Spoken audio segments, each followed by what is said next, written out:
নমস্কার বন্ধুরা, আজকে একটি ভিডিও বানাচ্ছি, সেটা হচ্ছে ক্ষতি কাটানো নিয়ে। ক্ষতি কাটানোর অনেক ভিডিও আমার ইউটিউব চ্যানেলে দেওয়া আছে, অনেক ভিডিও আমি করে রেখেছি।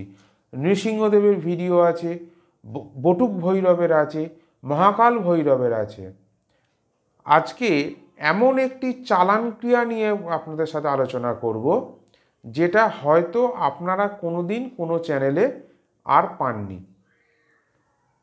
চালান ক্রিয়া করে যেমন ক্ষতি করা যায়, সে ক্ষতি আপনার উপর করতে পারে, আপনার ছেলে মেয়ের পড়াশোনার উপরে করতে পারে, বাস্তুতে ক্ষতি করতে পারে, কাজ কর্ম রোজগার উপার্জন সব সর্বনাশ করতে পারে।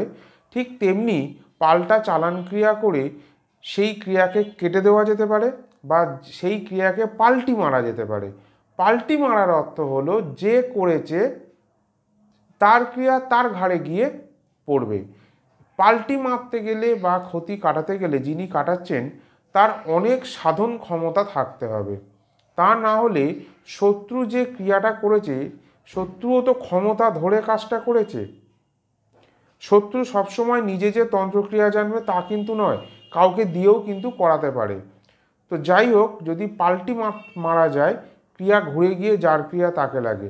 আবার এমনও করা যায়, কিছু জাল বিদ্যা আছে, সেগুলোকে প্রয়োগ করলে সেই শয়তান তান্ত্রিক গুণিনের বিদ্যা চিরকালের জন্য নষ্ট হয়ে যাবে। সবসময় যে বগাবগি চালান করলেই বিদ্যা নষ্ট হয় তা নয়, কিছু জাল বিদ্যা দিয়েও তাকে বন্ধ করা যেতে পারে। বগলামুখী, বগলার প্রত্যঙ্গিরা বা প্রত্যেকটা দেবদেবতার যে প্রত্যঙ্গিরা বিদ্যা আছে, সেগুলো করেও কিন্তু শত্রুকে আটকানো যায়, শত্রুকে বিনাশ করে দেওয়া যায়, যাতে আর পিছনে লাগতে না পারে। আজকে যে বিষয়টি আলোচনা করব সেটা হচ্ছে ভগবান নরসিংহদেবের চালান বিদ্যা। অর্থাৎ ভগবান নরসিংহকে আমি চালান করব। আমার যে কোনো কর্মসিদ্ধির জন্য ভগবান নরসিংহদেবকে চালান করে আমি আমার কার্যসিদ্ধি করব। ঠিক তেমনি অনেক দেবদেবতার চালান ক্রিয়া আছে নিজের উদ্দেশ্য সাধনের জন্য। প্রথমে এই চালান ক্রিয়াটি করতে গেলে একটি নরসিংহদেবের ছবিকে ভালো করে বাঁধিয়ে নিয়ে তাকে আপনার যথাসাধ্য মন থেকে ভালোবাসার দ্বারা, প্রেম দ্বারা তাকে পূজা করুন। যা নৈবেদ্য দেওয়ার আপনার ক্ষমতা, সব থেকে ভালো হয় তাকে মিছরি দিয়ে, জল মিছরি দিয়ে, মিছরির ওপর একটি তুলসী, জলের ওপর একটি তুলসী দিয়ে তাকে নিবেদন করুন। সর্ষের তেলের প্রদীপ, ক্ষমতায় কুলালে ঘিয়ের প্রদীপ, ধূপকাঠি জেলে আপনি মনের ভক্তি দিয়ে, আমার পুরানো ভিডিওতে নৃসিংহদেবের মন্ত্র দেওয়া আছে, সেই মন্ত্রটি জপ করুন। বা আপনার জানা থাকলে বা আপনার গুরু থাকলে তার কাছ থেকে পারমিশন নিয়ে কাজটিগুলো করুন, জপগুলো করুন। মনের বিধিবৎ জপ তপ করার পর সংকল্প আদি করে সব কাজ করবেন। সংকল্প ছাড়া কোনো কাজ হয় না। আর তারপর যদি আপনি হোম করতে সমর্থ হন, তাহলে এলাচ, লবঙ্গ, পদ্মফুলের দানা হোমাদের সাথে মিশিয়ে, ঘি, আতপ চাল, কালো তিল এইসবের সাথে মিশিয়ে আপনি 108 আহুতি দিন। যে মন্ত্রটা জপ করেছেন সেই মন্ত্রে আহুতি দিন। তারপর এবার নৃসিংহদেবের চালান ক্রিয়ার দিকে আসুন। চালান করতে গেলে আপনার লাগবে কি?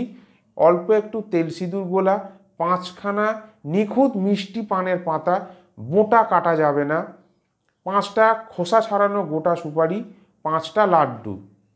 প্রথমেই কোনো একটি পাত্রের উপরে বা একটি পরিষ্কার কাপড়, মানে লাল শালু কাপড়ের উপরে 5টা পান পাতা সাজিয়ে সিঁদুরের ফোঁটা পানের পাতার মাঝখানে মাঝখানে 5টা পাতাতেই 5টা ফোঁটা দিন।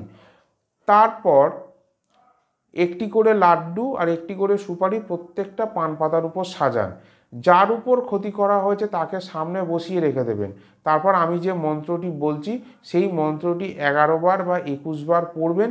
একবার করে পড়বেন আর ওই যাকে করা হয়েছে ক্ষতি করা তাকে ফু দেবেন। এইভাবে ক্রিয়াটি চালু করবেন। এবার মন্ত্রটি বলছি। মন্ত্রটি হলো, এটা নরসিংহদেবের চালান মন্ত্র বলছি, জপের মন্ত্র দেওয়া আছে, ওখান থেকে আপনারা জপ করে নেবেন। নরসিংহ নরসিংহ জমের দুধ নরসিংহ, দেখিয়া পাইয়া গেল ভূত আইল নরসিংহ, গলার হার বসিল নরসিংহ, জয় জুয়ার কেহরে, আচারে কেহরে, মোচরে কেহরে, ভাঙ্গে জারে নরসিংহ, নাম চিরিদি অমুকার দশমী, 10 দুয়ারে হুং হুঙ্কার, দোহাই তক্তের সোলেমান বাদশার। আবার বলছি, নরসিংহ নরসিংহ জমের দুধ নরসিংহ, দেখিয়া পাইয়া গেল ভূত আইল নরসিংহ, গলার হার বসিল নরসিংহ, জয় জুয়ার কেহরে, আচারে কেহরে মোচরে কেহরে, ভাঙ্গে জারে নরসিংহ নাম, চিরিদি অমুকার দশমী 10 দুহারে, হুং হুংকার দোহাই তক্তে সোলেমান বাদশার। এই মন্ত্রটি পড়ে রুগীর গায়ে ফু দেবেন,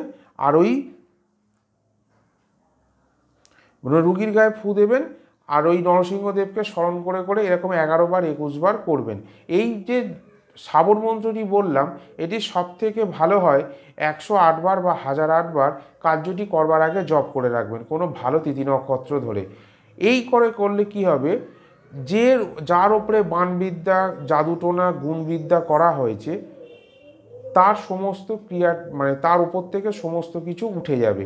যদি বাড়ির বাস্তুর ওপরে হয় তাহলে বাড়ির বাস্তুতে ফু দেবেন, এবং ওই পান সুপারি এইগুলোকে নিয়ে পরবর্তীতে একটা লাল শালুর কাপড়ের ওপরে পেতেছিলেন, ওটাকে গিট মেরে বাড়িতে রেখে দেবেন কোনো জায়গায়। যদি পরবর্তী কোনো চালান কর্ম আসে ওই ব্যক্তির উপর, তাহলে ওটা কিন্তু আটকে যাবে। বন্ধুরা, এই ক্রিয়াটি করুন, মনে ভক্তি বিশ্বাস রেখে নিজের গুরু সম্প্রদায়গতভাবে রেখে আপনি ক্রিয়া করুন, ক্রিয়ার ফল অবশ্যই পাবেন। আজকে এখানেই শেষ করছি, দেখা হচ্ছে পরের ভিডিওতে।